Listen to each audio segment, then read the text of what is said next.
Hello, Jurgen. Hi. They made you work hard for that, didn't they? Yes, especially when the ball was out. Then the game really started because the throw-ins created a proper mess. For us, you can prepare for a lot in football, and this game was now the preparation for us for the future. But for this kind of thing, obviously we were not prepared well enough because we knew about the threat. When you could tear the ball and throws it into the box. The first ball we could have defended better. I think Ibu was a bit too much in a fight with whoever was around him. But how he dealt with the second, third, and fourth ball, that was actually not even close to be good enough because they won all of them and brought him always back into the area, and that's in the end caused massive problems. I think especially the second goal they scored, we should have. As a player who is not directly involved, you need to read the situation better because you cannot. There's one who fights for the ball, and all the rest has to pick up where's the next potential threat. So there we were not. That was not good enough. We scored our goals as well from different set pieces. But anyway, and so strange game with a lot of possession for us. First half, I don't know, I still don't have the stats from the second half, but first half I think it was like 86% or something like that, which is a really strange number. And that makes life difficult. So you have to be patient. And I know for the people, the first half is not a half where you think, oh my God, football is a fantastic game. But it's hard work, and that's what we had to do, and boys did that. Then scoring the first one is obviously very helpful. Then we got the lesson in throw-in started then. They scored the first. Reacting then on that was good again, what we did, and reacting in the second time again. All goals were super smart, good crosses, good finishes. So that was all good. And then we should have controlled it a bit better, but it's actually, in most moments we controlled it, but in these little moments, they just needed a throw-in. That everything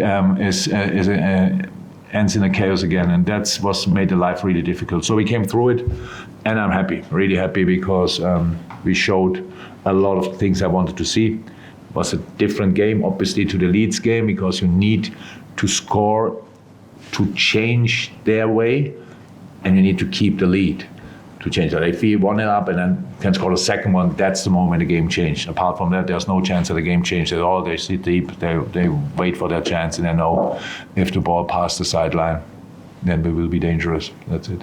So, again, results change a lot of perceptions. You've won 2 games in a row. But incredible. When was that last time? When was the last time? Does anybody know? Long ago, huh? Two wins in a row. Oh, that's not too long ago. Well, I thought it was last year. I was going to add on the 2-0 down against Arsenal. Has something changed? Or is it the same team playing the same way? No, things change. Some things change. So it's now strange to say after a game like this, but in general, because we didn't have to defend a lot, but the main difference between Leeds and all other games was the way we defended. It was much better. So ball orientated, really being compact, and that doesn't mean only high line, or that means on the ball side, really moving to the ball side, giving us options. Today I saw a lot of top counter pressing moments. I love that. And that's for us super important. And yes, that changed. I think we are much clearer again in that department. We have to prove that in 4 days already again. But it feels like it changed, for us at least, that it changed. And if you are solid, and not only solid, but really good and aggressive and positive in defending, then you can build on that. And for me, it feels like it's the first time this season that we have that. Late, but hopefully not too late. And now we have to build on that. But the most important thing in football is obviously our results. And fighting through this situation today and getting 3 points. We just have to look in the dressing room. The boys are not silly. They know that we were not perfect, but they are really happy about that. And it's 3 super important points. I told the boys in half time, we had these kind of games hundreds of times.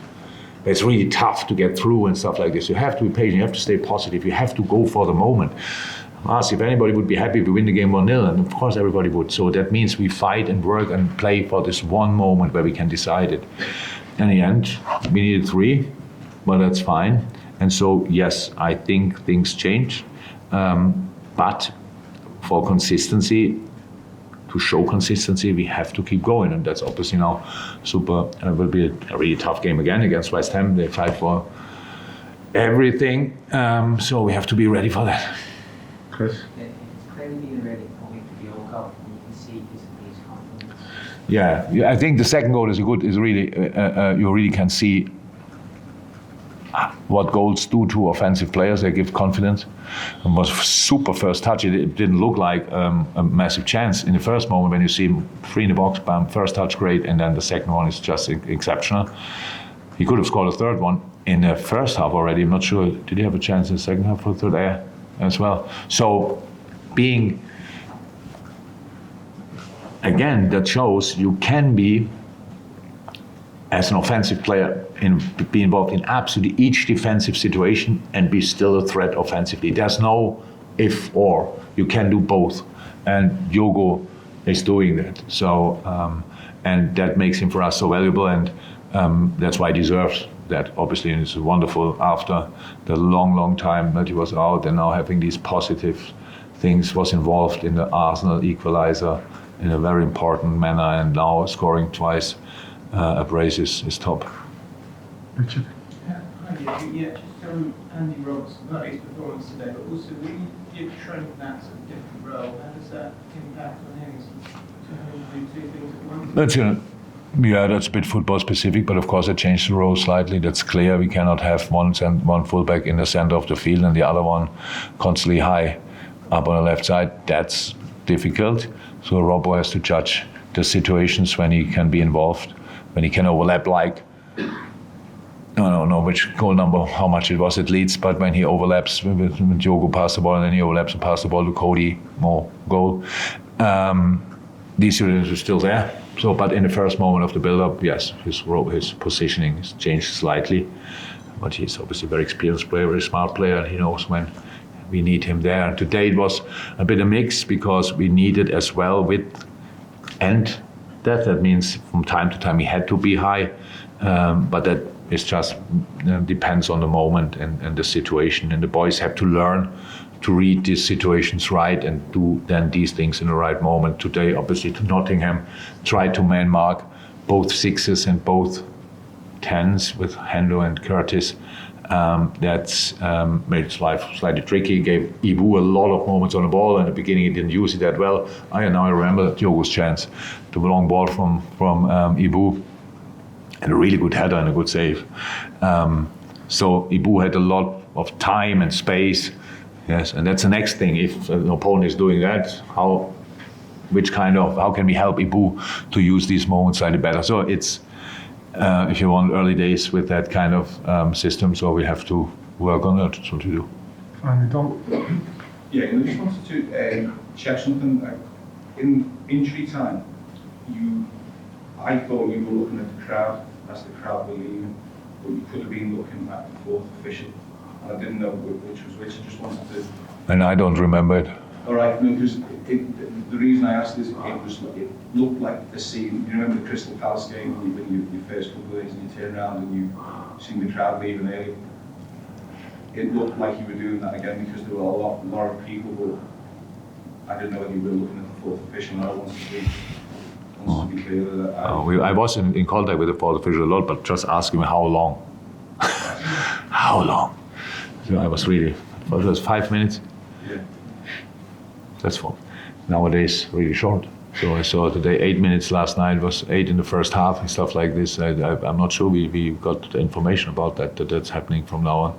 So the game is now 106 minutes or something like that long. Interesting, but yeah, no. Go to redmenplus.com, redmenplus.com, redmenplus.com, and you will get discount codes for redmenplus.com, redmenplus.com, redmenplus.com.